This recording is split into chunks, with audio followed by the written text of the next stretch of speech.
1230 WBVP 1460 WMBA 99.3 FM presented by St. Barnabas and now 95.7 FM.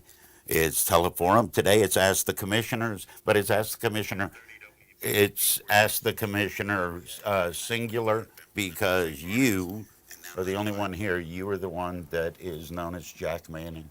See, I stalled to get my stupid phone turned on. Good to see you, man. That was good. Jack Manning is here. Commissioner Talk. Hi. It is always good to be here on the radio station. I appreciate the opportunity. We're being live streamed thank you. on Facebook, too. So you always dress so nice. Really? Yeah, oh, absolutely. No, you can dress nice and still be casual. Yeah. Nice doesn't automatically mean a top hat.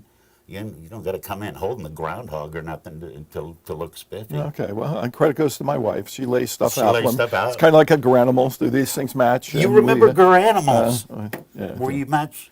So The commissioners' meeting's gone off the rails quickly, hadn't it? pretty quick. Yeah, I well, it tuned must in be the to hear storm what was coming. going on in our county, and Jack was talking about Garanimals. There you go. That makes me so happy. I remember Garanimals. Jack Manning is the one of the commissioners of where we live. First question, because it's required.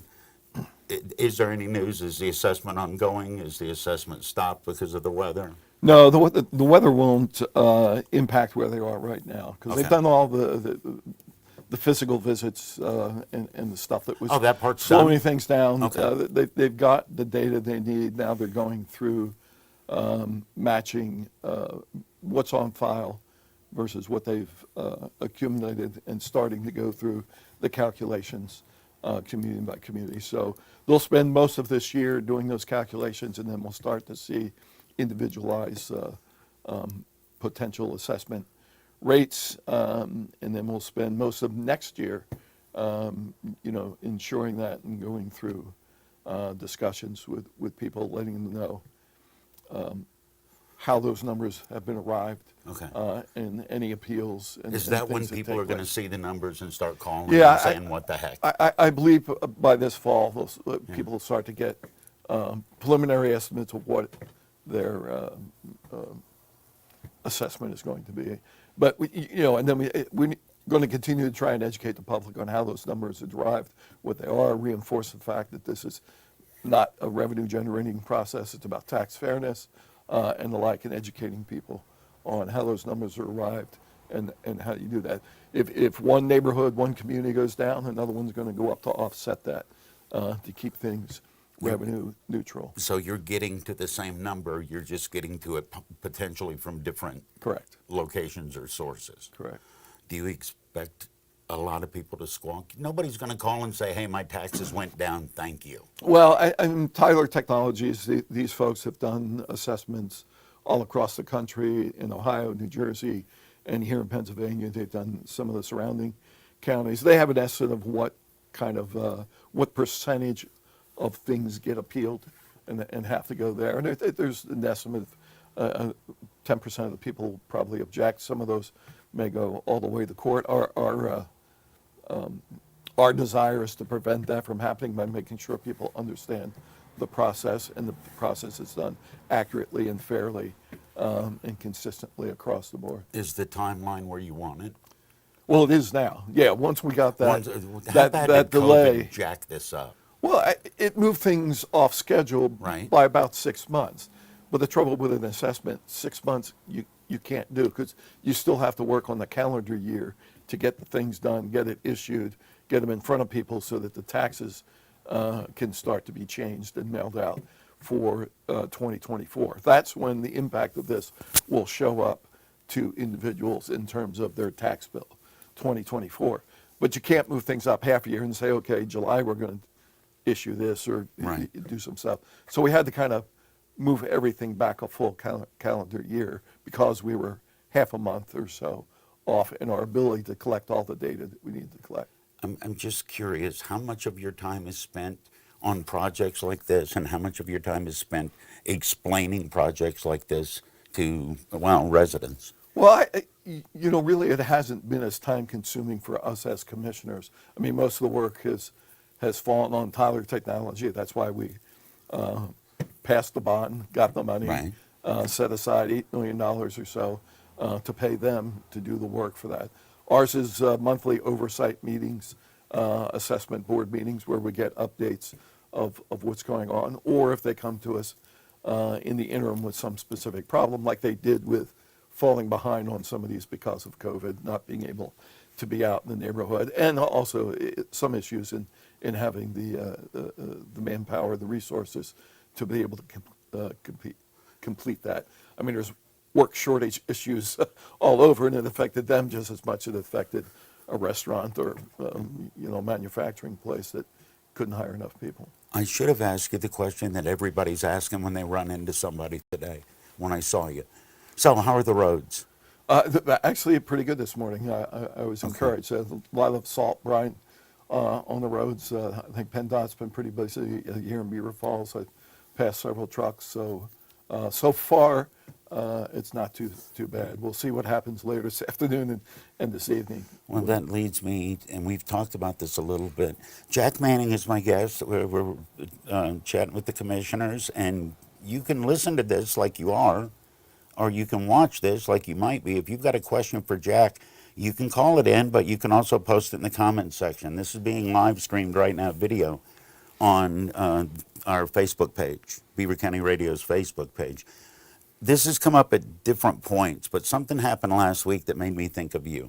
There was a protest about housing, I believe it was in Aliquippa, and after I read the story, I thought, I don't know what Aliquippa would have to do with the problem.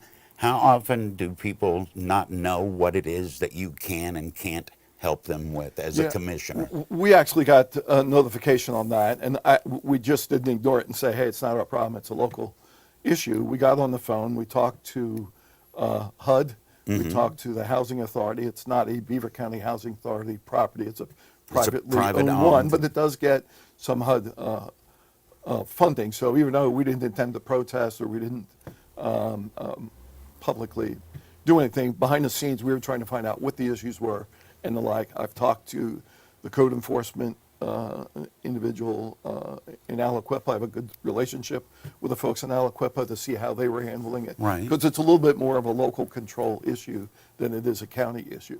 In this, I think they wanted to make the county officials aware. We were aware. We tried to take some action. We tried to understand what was going on with the owner. And now we're sitting back and seeing how the owner responds to the issues that the inspection of the property by the local code enforcement people did and how they're responding to that.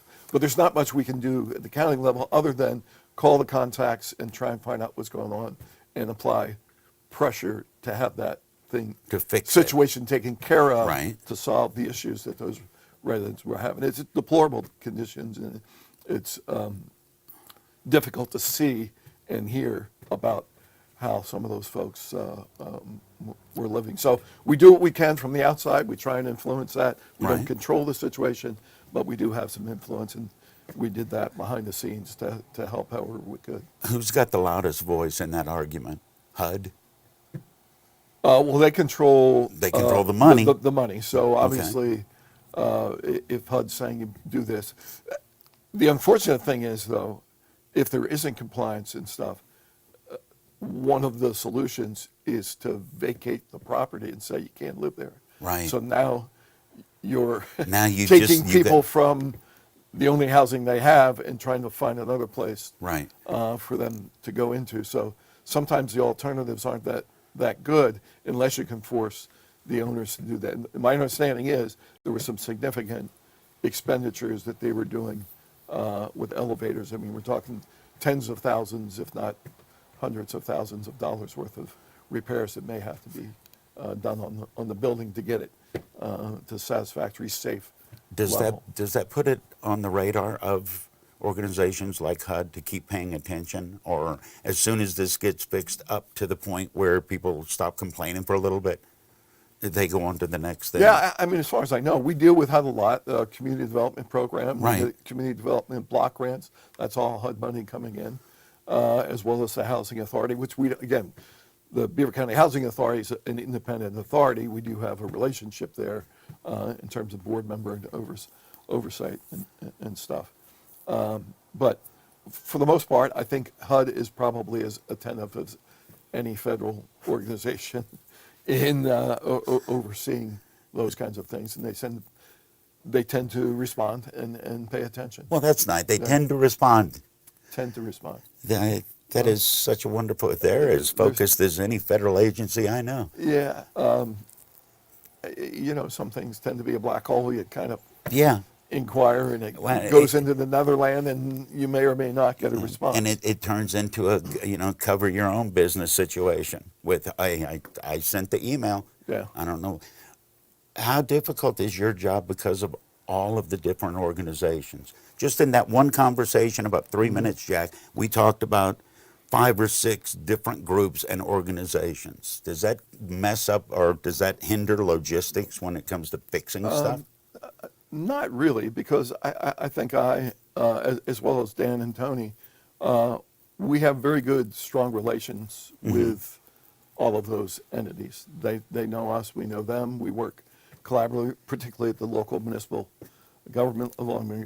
We got 53 and a half municipalities in Beaver County. Now, wait a minute, it's 53 and a half? Well, the Elwood City there's a slice of Elwood City. There are people listening to this from Elwood City. If the roads were good, they'd be coming down here. Okay, well, we could call it 54, but 53. the fact of the matter is, It's 53 and a half. Lawrence County claims them as Okay. well, and the downtown is in Lawrence County.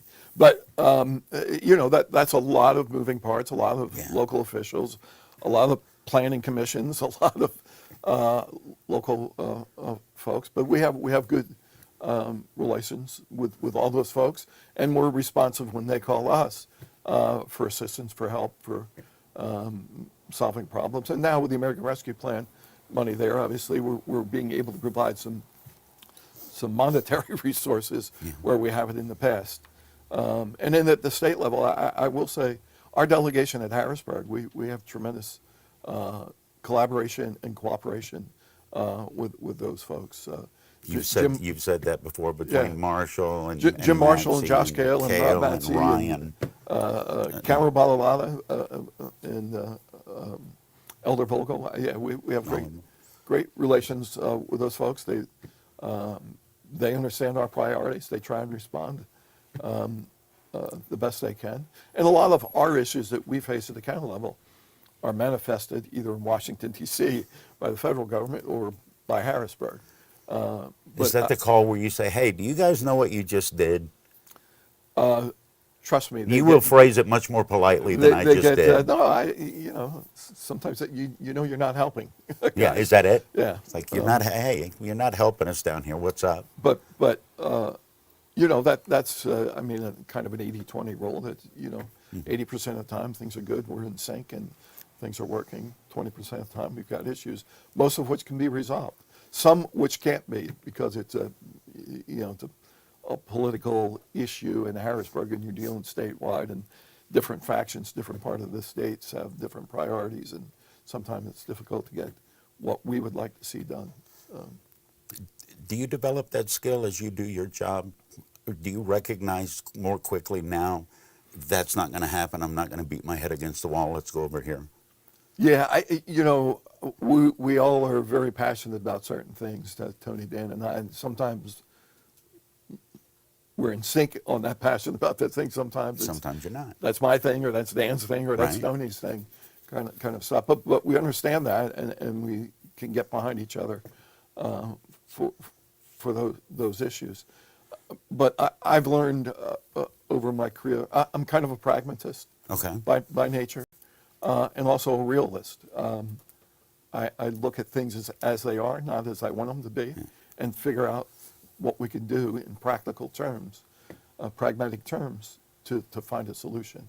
And there are times when, I'll go back to one of the phrases I've said before, when riding a dead horse, it's best to dismount. Because you're not going anywhere, right? That you can try and whip the dead horse back to life, but generally recognize the futility. So I've been able, especially in the last 2 years, in this role, to just be able to dismount, set it aside. Timing is everything sometimes with different issues that you bring. I've not to use another phrase, but I've thrown a lot of spaghetti against the wall over my lifetime. Some of it's stuck. A lot of it's just slid down to the floor. And you just have to, pick your shots, find your battles that are winnable, that you can muster, critical mass behind and move forward. Jack Manning is my guest. I'm asking the commissioner if you've got a question. You can post it. This is being live Facebook streamed right now, and we're going to do news. After the news, I hadn't even brought up the cracker plant yet, and you brought up the money. Yeah. Real quick answer. Has the federal government told you what you can and can't do with all those bags of cash? You heard anything from them? Well, they did issue, the U.S. Treasury did issue the final guidelines. Oh, did they? Yeah, pretty much after, like a day after our last meeting in January. Those finally came out. So we have those, and we're settled on that. And we're moving forward with the expenditures. I can break down the different buckets. That's what we're going to talk about after news. Finally, it's like getting a check from your grandma, and you're not allowed to cash it until she tells you to go buy clothes with it. It's a gift card, but it's there's a gift card, sure. They didn't give you the PIN number. So Jack Manning is my guest. It's Ask the Commissioners on Beaver County Radio. When you're a superhero, you got big responsibilities. This is the Aquaman of Beaver County, Jim Riggio from the Tune in every Beaver Farm. Thursday from 11 to 11:30 for the best of Beaver County, presented by St. Barnabas. The show is hosted by Mike Romai and is dedicated to shining light on great things going on right here in your neighborhood and the people that are making it happen. This Thursday, enjoy conversation and insight from an intriguing lineup of guests that are creating excitement and having an impact right here in Beaver County. The Best of Beaver County is presented by St. Barnabas. The radio broadcast will also be replayed each week from 11:30 to noon on Sundays on Beaver County Radio. It's your chance to encounter the best of Beaver County with new show host Mike Romai this Thursday starting at 11. For more information, visit beavercountyradio.com/the best of Beaver County. When you're a superhero, you got big responsibilities. This is the Aquaman of Beaver County, Jim Riggio from the Beaver Falls Municipal Authority. The Aquamen and Aquawomen of the Beaver Falls Municipal Authority really do look after the needs of the community, just like real superheroes. The service we provide really is super, and the dedication of our workers can only be described as heroic. We just don't always wear spandex suits and capes. This is the Aquaman of Beaver County, and I'll keep the water on for you. Click bfwater.net. You're listening to Ask the Commissioners on WBVP WMBA 99.3 FM and Facebook Live. The Commissioners are awaiting your questions by calling 724-843-1888 or 724-774-1888. Today's show is brought to you by Huntington Bank, the Laughlin Insurance Agency, and Beaver Valley Auto Mall. Click beavervalleycars.com. You can also post comments or questions in the Facebook Live video feed.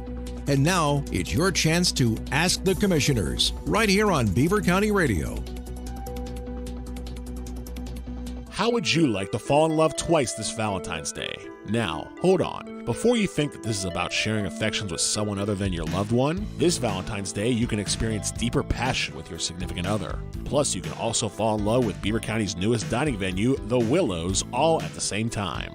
Make plans to fall in love twice this Valentine's Day by making reservations for a special Valentine's Day celebration weekend, February 11th and 12th at The Willows. Enjoy extraordinary cuisine like peppercorn-encrusted filet mignon, surf and turf, wild mushroom risotto, sweet and spicy salmon, and tomato basil chicken that will ignite and excite both of you. Plus, Valentine's dinner for two is just $80 and includes sides and salads. That's something each of you will fall in love with too. Visit willowsofpa.com. Special dinner and room Valentine's Day packages are also available. Fall in love twice this Valentine's Day weekend, February 11th and 12th at the all-new reopened Willows on Route 68 in Industry.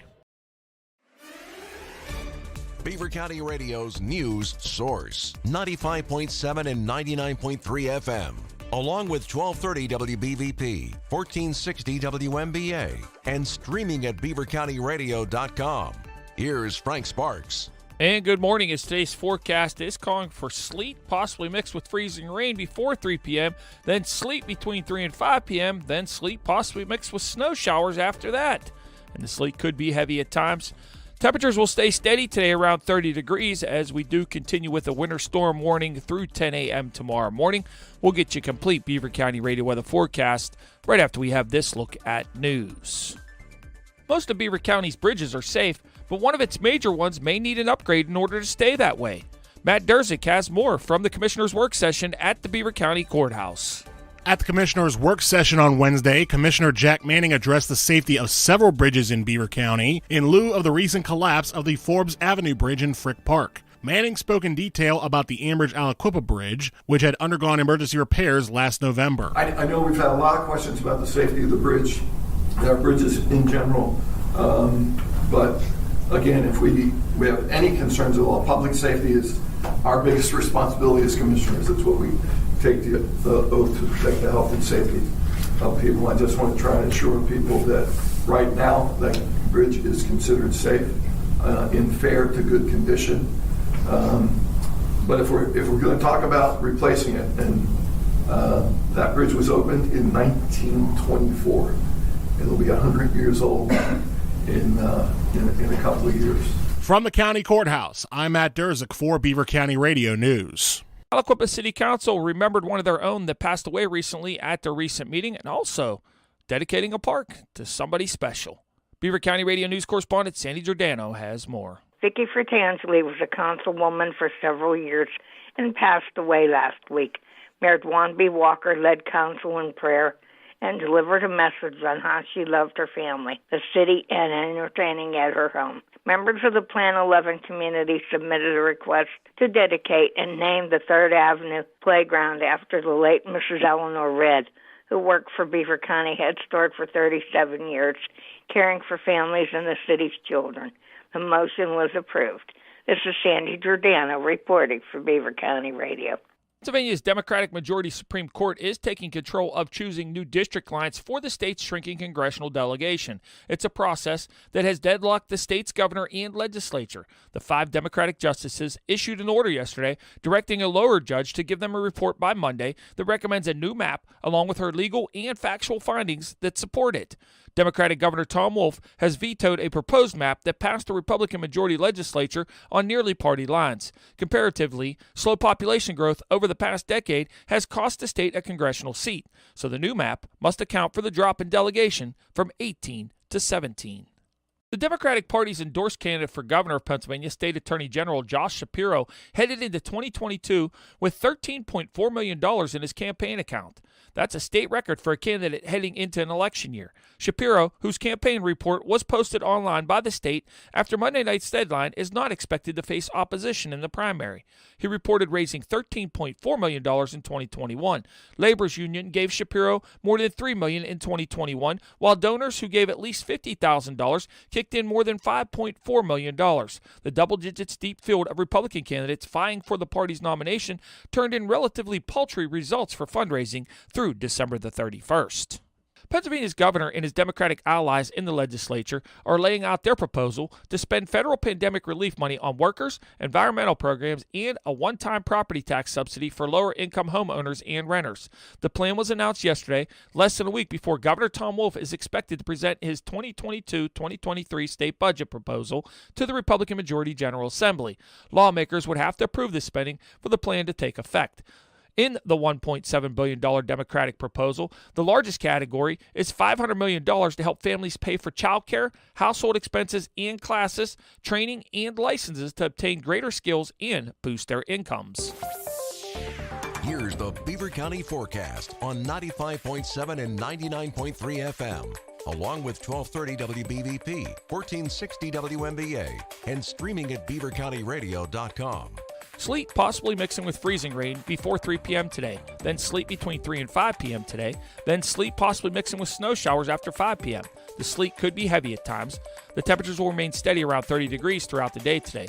Little or no snow and sleet accumulation is expected as we continue in that winter weather warning that will go on until 10 a.m. tomorrow morning. Tonight, snow showers, possibly mixing with sleet, becoming all snow after 10 p.m. New snow and sleet accumulation of around 1 to 3 inches is possible. The low overnight down to 22 degrees. Tomorrow, a chance of snow showers before 1 p.m. Our highs at 26 degrees. Then Saturday, partly sunny with a high of 24. And Sunday, sunny with a high of 36 degrees. That is a look at the news for now. I'm Frank Sparks, Beaver County Radio News, 95.7 and 99.3 FM, presented by St. Barnabas, 1230 WBVP, 1460 WMBA, and beavercountyradio.com.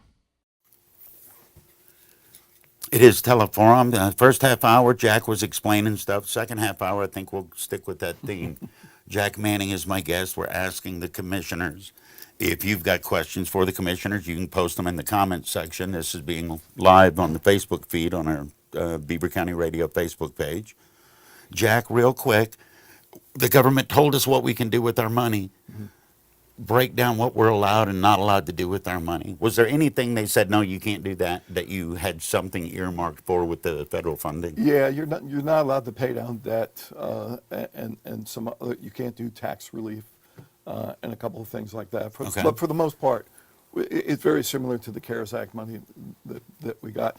One difference is we are allowed to earn some interest on the money while it sits there, and we're drawing Okay. it down.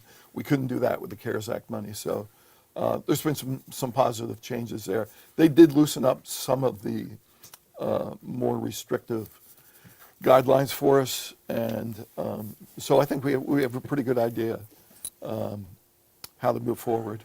And again, we've already earmarked money for the broadband expansion. Yeah, for we've sure. given out $20 million to the municipalities and water authorities, sewage authorities, for infrastructure related to water and sewer, stormwater runoff. And I'm those assuming that will projects. be a bid process once it goes to the next step. Well, it's up to local municipality, right? So they've all submitted those things, and we got 110, 112 Right. submissions. Okay.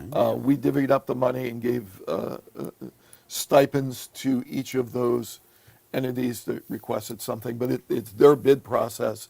They now have to give us invoices and show proof that the money is being spent as approved, as a qualifiable project. Okay. By each municipality, each sewer authority, each water authority, and the like. So that's all settled. Now we're moving on to some public safety and health issues and disproportionately impacted community stuff. So we're looking at individual requests from some different towns on projects other than just water and sewer, playgrounds, park recreation, other infrastructure things, other needs, housing, blight removal, a whole bunch of things like that. And then we likely will be looking at how do we help small businesses and nonprofits as well. That's part of the revenue loss that some other people have had. So there's still some work in progress. We'll be issuing, I think, some more information shortly, within a week or so, on how the rest of the money will be earmarked and getting spent as we go forward. Anything for bridges? Well, ironically, none of what they've given us so far goes towards bridges, roads, or hard infrastructure other than broadband. That was the only technically an infrastructure Right. issue that you were allowed to spend money on other than those water, sewer, municipal hookup things. Right. So roads and bridges and those kinds of things, that is supposed to be handled in the bipartisan infrastructure bill that was passed. We know that Pennsylvania, I think, is getting $1.63 billion Yeah. Well, we're over, down. over some time. And I think I read where, 325 million, 350 million, is coming in this year. But that doesn't go real far when you've got thousands of bridges that are rated poor Right. across the state. All Right. So, exactly. we're now in competition with 67 other counties Right. and a whole bunch of, major population centers and thoroughfares to try and get our stuff. Fortunately for us, again, from a county-owned standpoint, the county bridges, we have 57 active bridges and stuff, but 23 of our bridges are rated good, 31 are fair. And Can I have a list of the handful ones that are poor. good? Yeah. I'll reroute my commute. Well, you can feel safe on all of the major roads and bridges in Beaver County right now. Okay. None are in the poor category. None are in the category that the Fern Hollow Bridge was in right before it collapsed. But PennDOT's stepping up the game. I mean, we really work pretty well with PennDOT. But again, we're in a regional competition for resources. PennDOT's hearing it from Harrisburg. PennDOT's hearing Sure. it from Altoona. PennDOT's hearing it from Bensalem because this is a problem all through the I Commonwealth. mean, one of our frustrations, the Anchortown Road that cuts through Brady's Run, is a major thoroughfare and access to good portions of the park and the ball fields. And, you know, if you're coming from the northwest part of the county down into the ice arena or anything else, it's there. That road has been closed, and PennDOT does not have it on the radar to repair it. And because of the low volume compared to some other roads, I mean, it was a road collapse, and we have a lot of those. We have landslides and road collapse. When it's a landslide that's covering a Route 51 or a 65 or something, they're gonna clear it and try and do something about it. But when you have those things in the parks and the back roads, it sits there, and we Out of sight, out of haven't been mind. able to, you know, they know it's an issue for us, but it's going to be tough to work its way up the pecking order of things with the resources they have. To get to the finite number of decider. funds they had to clear Anchortown Road. So we're trying to deal with it. But we have a lot of those things, especially with some of the smaller bridges out in the rural roads. They'll be weight restricted or down to one lane. You know, kind of lane roads with a stop sign on either side. You kind of stop and face off against each other. Yeah, you See- go. No, you see go. who got there first. But most of those are 20 feet, you know, the shorter spans. There's a Yeah. chunk of those back behind Sewickley and up past Leedsdale and Old Economy, not the park. There's a whole lot of roads where you look, and that line is about 6 inches from where it's crumbling down the hill. Yeah, no, it's a major issue. And historically, we've never had enough money to do that. We haven't done a very good job on preventive maintenance, which in my line of work years ago, if you weren't sinking money in to prevent issues rather than just broke fix kind of stuff, you didn't have a business to run very long. It costs way more to fix than it does to maintain. Yeah. All right, I've got a question sent in on the Facebook feed. First off, Ken says, nicely done with the resurfacing of 65 from Ambridge to Beaver.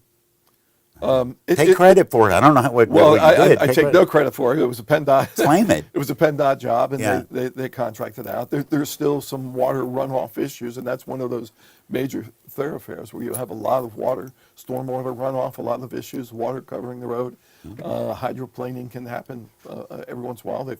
They've tried to fix it multiple times, and each time they do a better and better job with it. So All right, well, I appreciate that. Ken did a good job. He Yeah. throws a compliment and then has a question. Okay. It's a guy that's been to a press conference. Ken writes, currently 3 commissioners for Beaver County. Is there any desire to expand that number? No. What's and- the process no, to expand it? There's a county code. As a fourth-class county, this is the way it's set up. This Right. is the way that it's three commissioners. You can only have 2 of a majority party. There has to be a minority representation. That's the way the state law is written. That's the way county codes are written, and that's what we adhere to. So the only changes we could do is if we want to do some kind of a home rule that would have regional representation in the county executive. That was brought up, I'm trying to think, 10, 15 years ago. Right. And rejected by the voters here. I don't see that resurfacing anytime soon, although, you know, it's worked well with Allegheny County, but Allegheny County is a first-class county different than what we are, or Butler, or Washington County, you know, the lower class. And the classifications are based on population. So Would there be a benefit? I think too many cooks spoil the broth, but you're talking about 3 people, commissioners, that have to hear input from way more than 3 points of view. Well, no, I think it works well right Okay. now for the class county and the size we are. I think when you talk about Allegheny County or Erie, I think county went to a county executive role.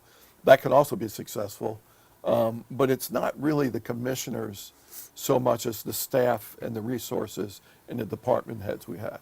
I mean, it's the department heads that really help manage the $266 million total budget of flow-through money and stuff that we have. I mean, and we have some great, experienced, very competent department heads that do that. And I think as a board, we can come to consensus and we can kind of oversee those more effectively the way we are than to have had 7 or 9. I can tell you, did a lot of downtown consulting in some of these municipalities and local boroughs and townships that had, 7 to 9 Right. representatives. 5, 7, 9, 13. Some of those council meetings are more chaos than You're being so polite. competent. Yeah. Yeah. If there's So- 9 seats, the chances of a tra-la-la boom DA getting one of them, Sure. there's more. It Yeah. goes up. What does, you mentioned Erie, I guess, went with the city controller? County Or executive. county executive, yeah. which is in Allegheny, it's Rich Fitzgerald, or what Right, is Rich, it? yeah. What would a county executive do instead of a commissioner's board? What power would that person have over, we Well, wake they- up tomorrow, Beaver County, we're gonna Yeah. get a county commissioner. Allegheny County has one, we want one. What would that change with your job, and what power would that job come with when it started? Well, I'm not as well versed as I probably need to be on the whole process Okay.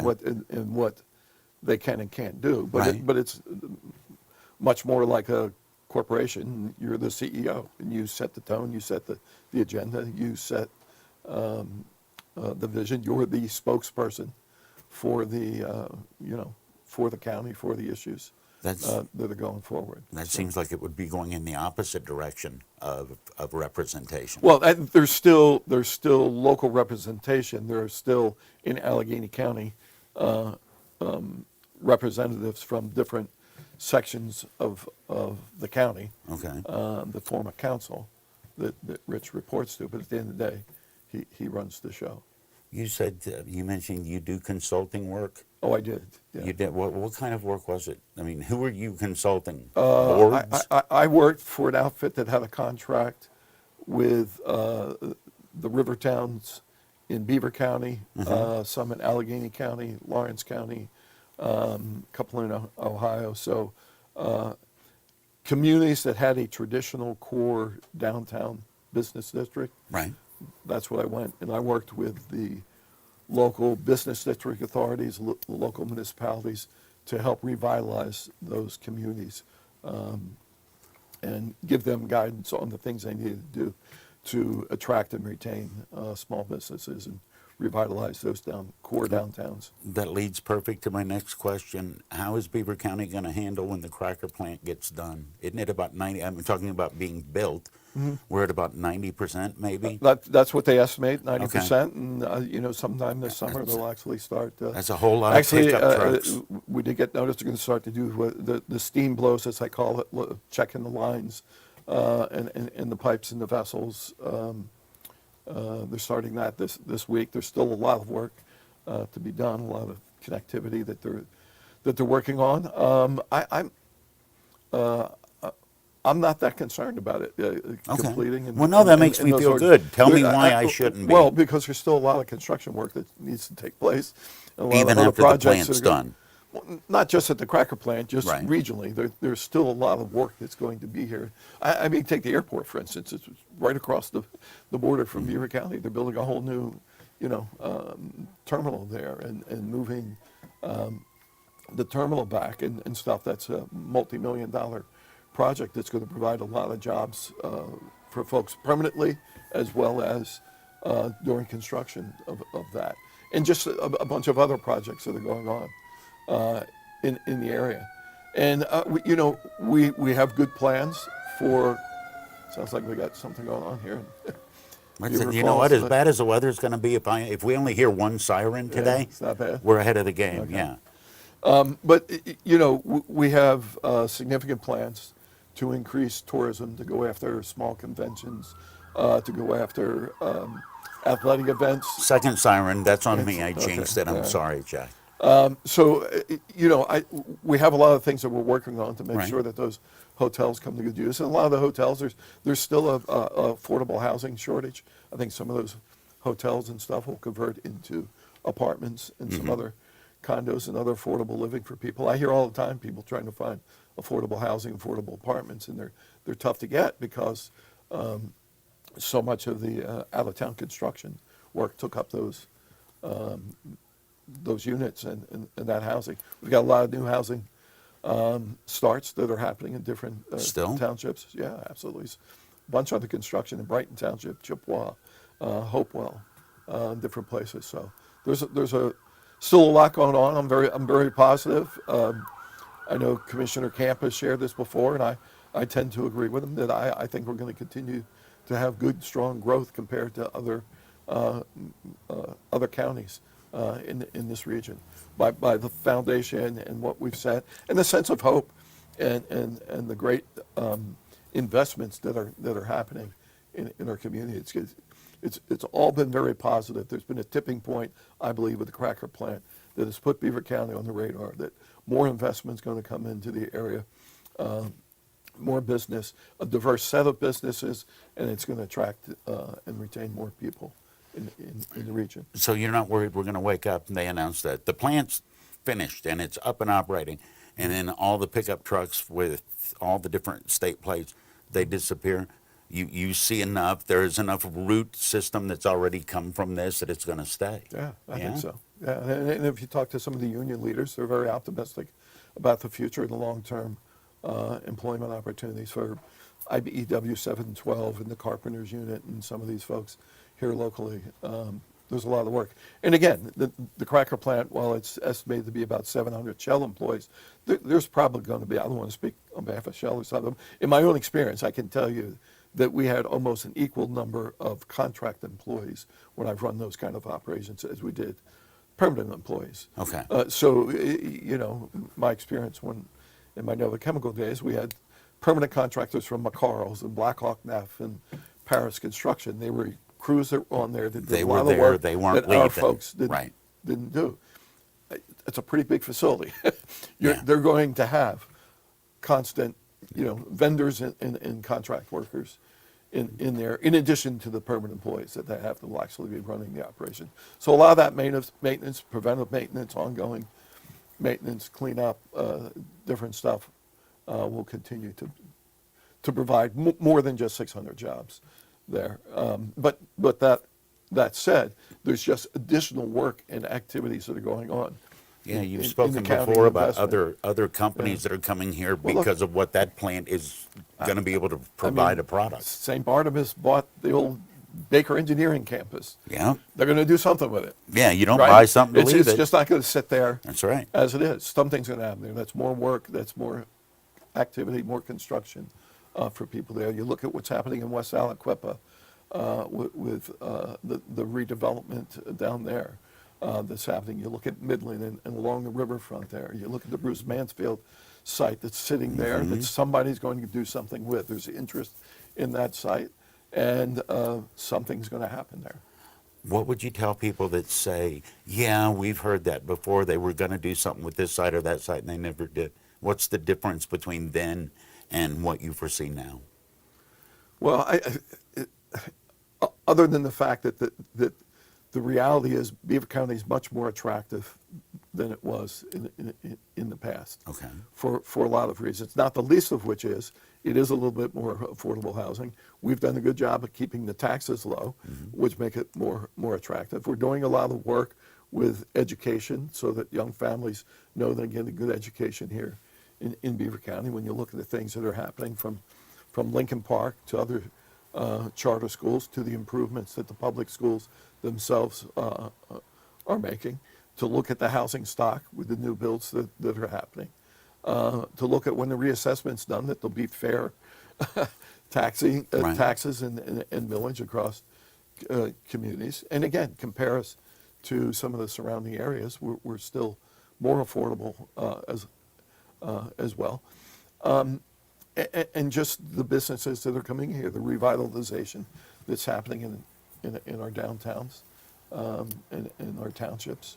It's all positive to me. Jack Manning is my guest. We're asking the commissioners, is there anything that you wanted to bring up that I didn't ask you about?